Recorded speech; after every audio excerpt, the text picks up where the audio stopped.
Yes, thank you, Davide, and thanks everyone for joining our presentation.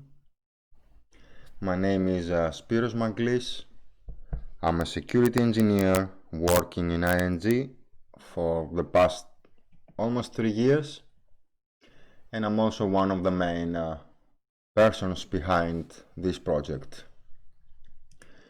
So, in the next couple of minutes, I will explain some technical details and our approach on infrastructure security automation with Ansible.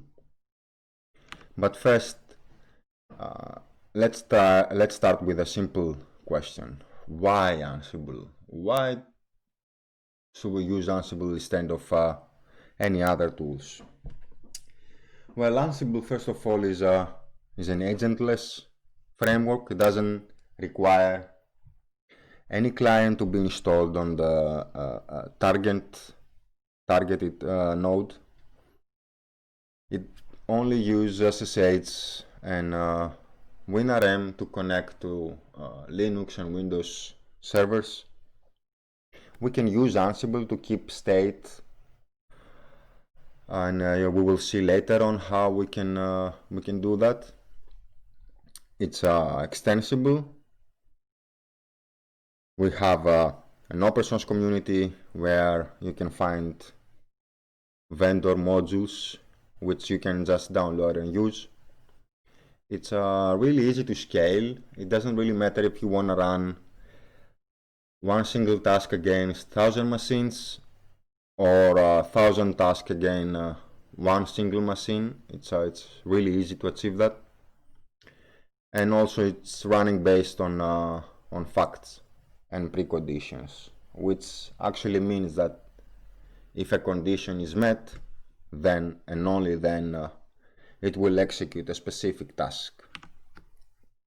So as I said before, there is also an open source community. If you go to the galaxy.ansible.com portal, you will find a playbook for almost everything, as you see in the bottom of the slide as well.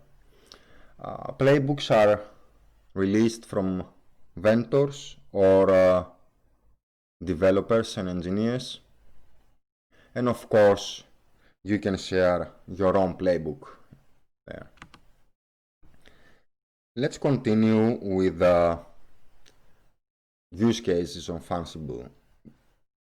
The most common use cases of Ansible, it's of course provisioning, right? Spinning and killing instances over cloud, Hyper-V or Docker containers. Orchestration and configuration, configuring multiple instances in the same time, and of course deployment. So let's see also some use cases when it comes to security itself.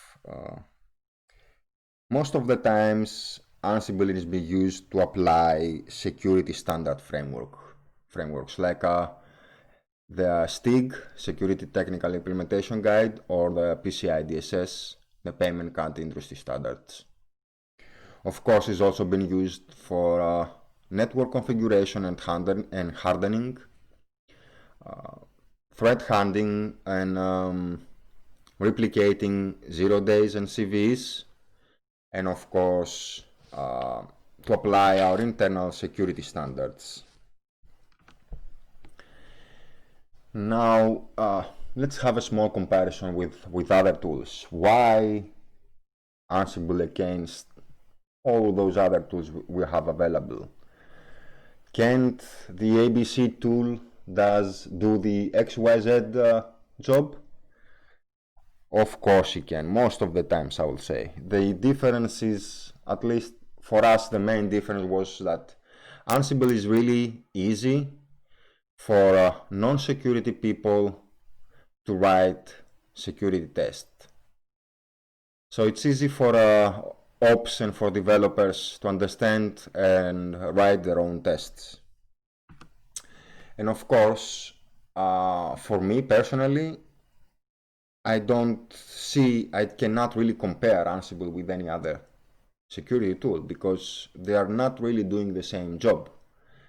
Ansible can actually be used as a wrapper around all those tools and kick those tools against our infrastructure, right? As you see in this slide, we can have Ansible, and then we can have different playbooks that will kick a different tool against in our servers. So that's pretty much summarizing the question of why Ansible. So moving on with the process that we follow and the steps we took to achieve such an automation, and also what technical background it's required to start having an automation in place, right? So when we start, the first thing we want to know is we want to understand our infrastructure landscape. What services do we have in an infrastructure?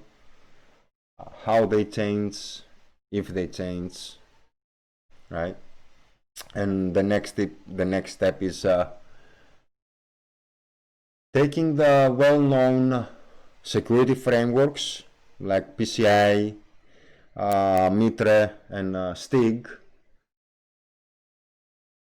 and apply those frameworks internally.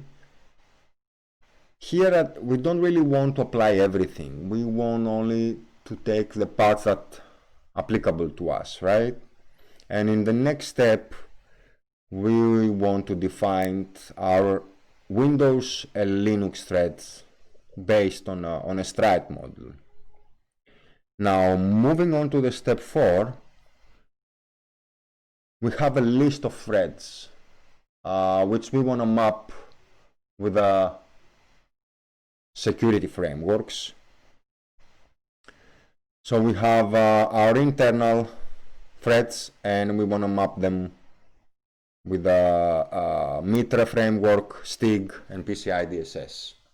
And the next step is where we are actually start working with Ansible and playbooks, where we want to define the tests for the threads that we have, right? So in the previous step, we came with a list of threads, which is a combination of public frameworks and our internal framework. So now is the time to start creating some playbooks. And the next step is actually where we want to assess our base image. We want to know how the base image has been delivered to the teams, what is the component that has been installed and included in the image itself. And the next and our final step of that process, which will be the first process of our automation, it's starting our incremental scan on the changes. So in the step 6, we have our base image. We know what components our base image has installed, and in the next step, we just want to see what has been changed after the image has been delivered to the team, right? So when it comes to understanding an infrastructure landscape, what we did, it was going around and start asking questions to the DevOps teams. First, we start with a business Q&A, like how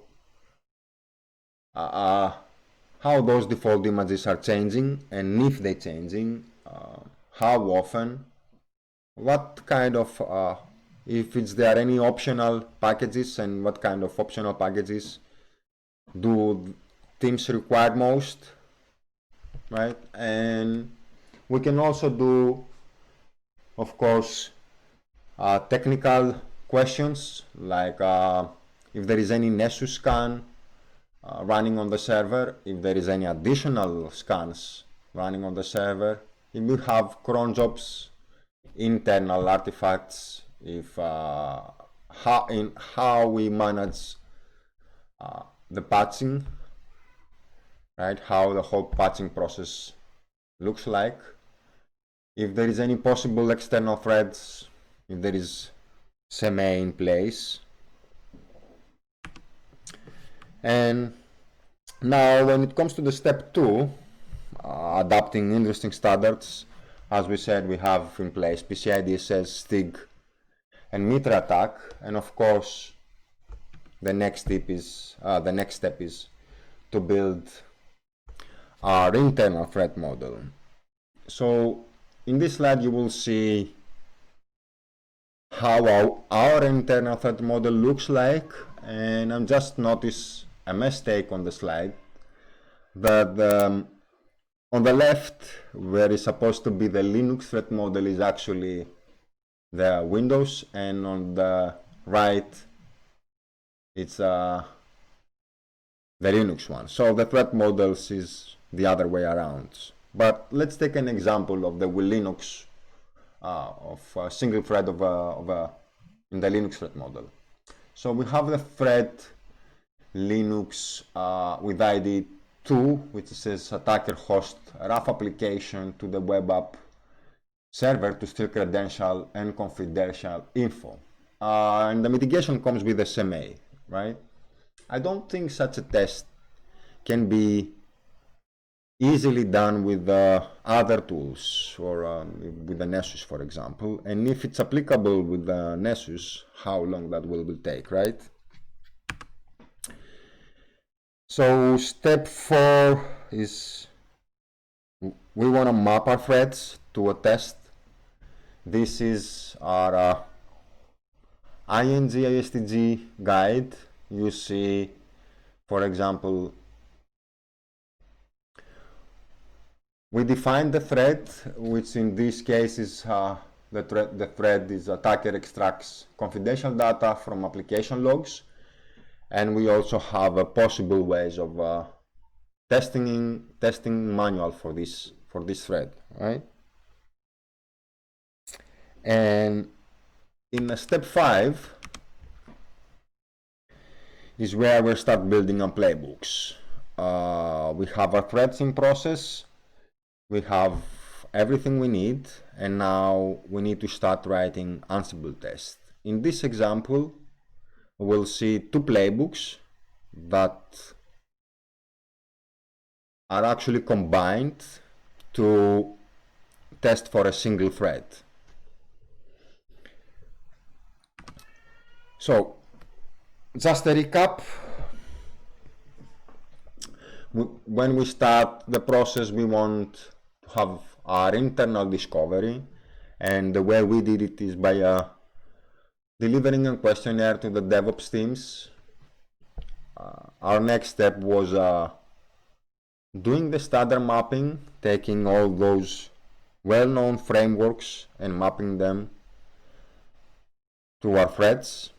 And next step is building our internal threat model. So define our threads using the Strike methodology.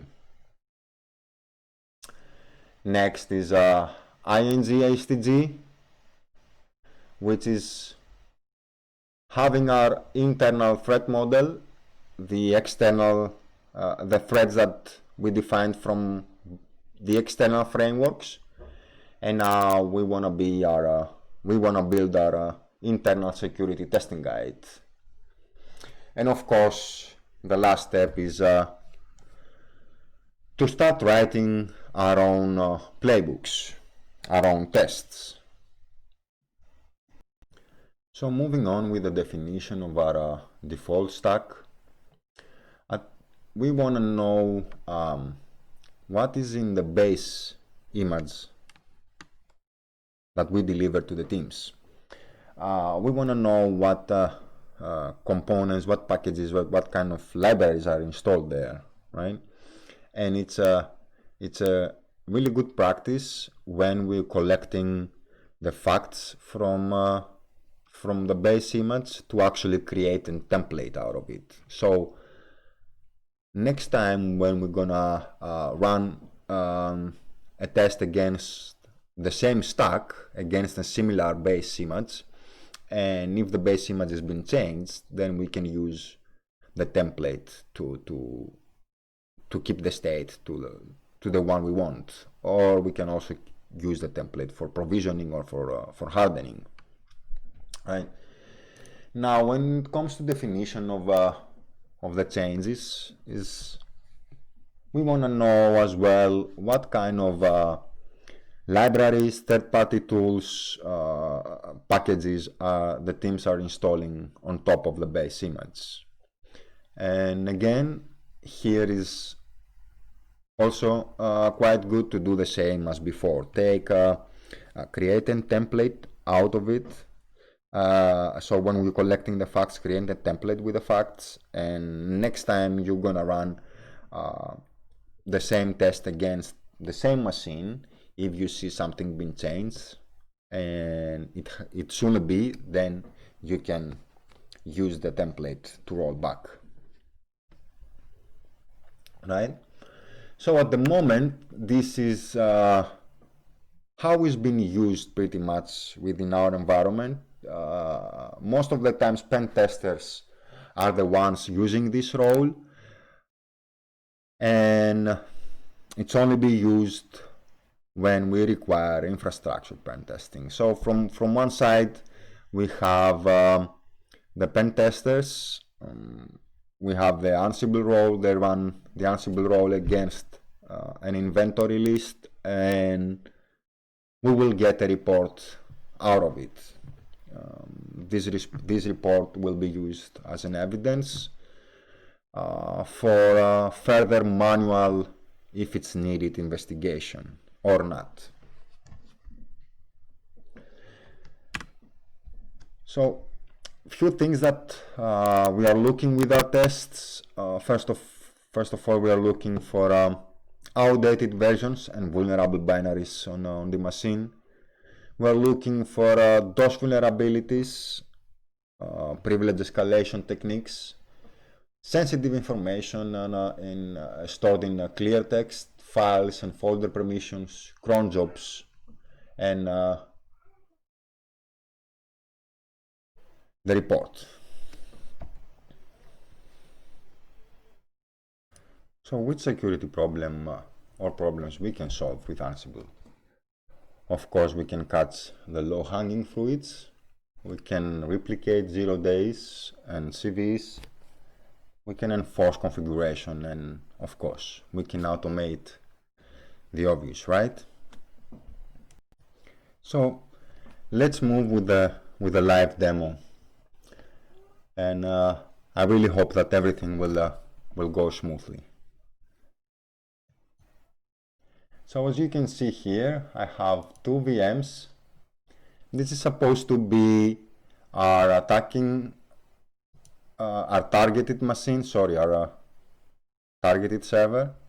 And just for this presentation, we have built the demo app, and all the tests are gonna be relative to the demo app. So here, this is consider it as the developer's workstation, from which we can run the Ansible role, right? Few examples and few things that I would like to mention when it comes to the Ansible itself, especially for security testing. There is Ansible best practices you can follow, but one thing that at least I had an issue with, it was the status of the tasks. So Ansible reports a change when a task has been completed, right? But this is not what most probably a change means for us. So in this case, you will see that in this playbook, for example, you will see that I have add changed when false, because I don't want to give me a change status back when it didn't change, right? Of course, everything within this role running in a check mode, so no actual changes are gonna happen in the server, even if there are misconfigurations. We don't force anything at this point, at least. We only confirm the threads and the issue and the finding, and then we apply the fixes. At least this is how we work till now, and there is improvements needs to be done. So let's start. Let me first run this playbook. This role, I'm sorry. So what I have here, I'm gonna run the whole role against the inventory file, and I'm gonna use the variable the application variable and pass the demo app as an argument, and the folder variable in this case is where I want the report to be stored, and the environment variable is in which environment we are testing. So in this example, we are testing on acceptance. The whole playbook will not take more than 2 minutes, the whole tests, and the warnings that you see is nothing really scary. So Ansible use SFTP or SCP to transfer file in the remote server, and in this case SFTP is failing, so it's using SCP instead.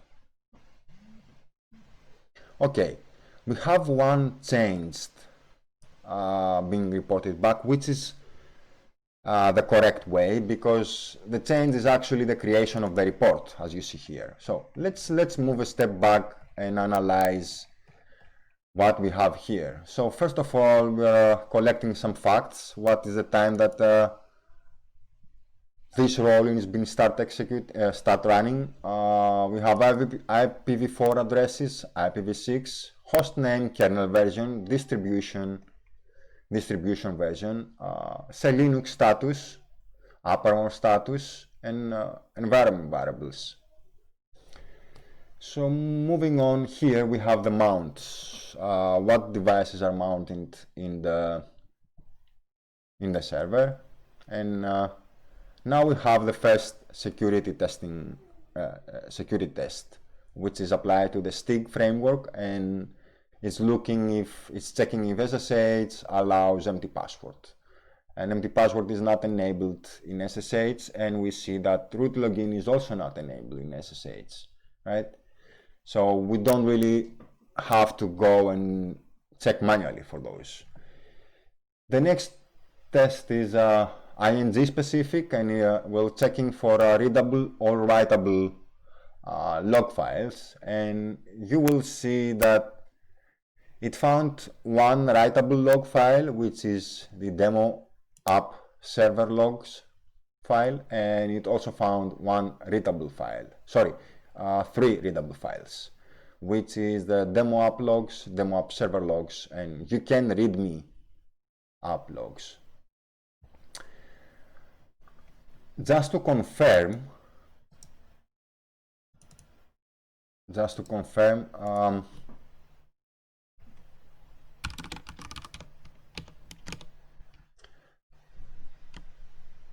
so we go to the demo app, and I wanna do like just this to see that the permission is actually correct, right? So moving on, the next step is finding binaries that have SUID and SGID bit enabled.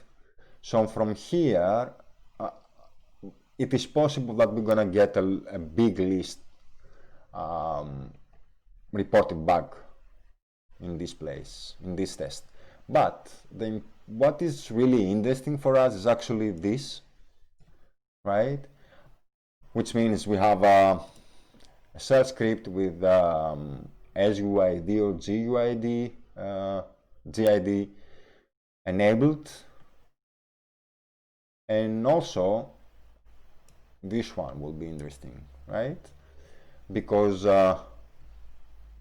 it may be possible to use Vim to shell escape and get a root shell, right? So moving on to the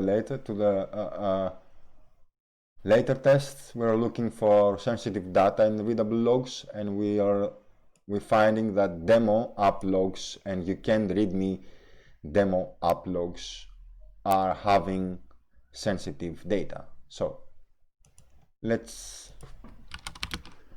set the demo app logs, and we see that there is sensitive data. There is an IBAN in there. Of course, the files are dummy files, guys. And the other one we said was you can't read me. And we see that it's actually is grabbing the word, the string key from here, is reporting back based on that. And yeah, moving on, changing sensitive files for secrets. We'll see that the demoapp.conf, it's a possible candidate to have a secrets in there. And if we go back and if we do a cut to the conf, we see that we found password username in there, right? And we're moving on. Latest and the last task is the report creation. Now, how this report looks like, right? That will be nice to see.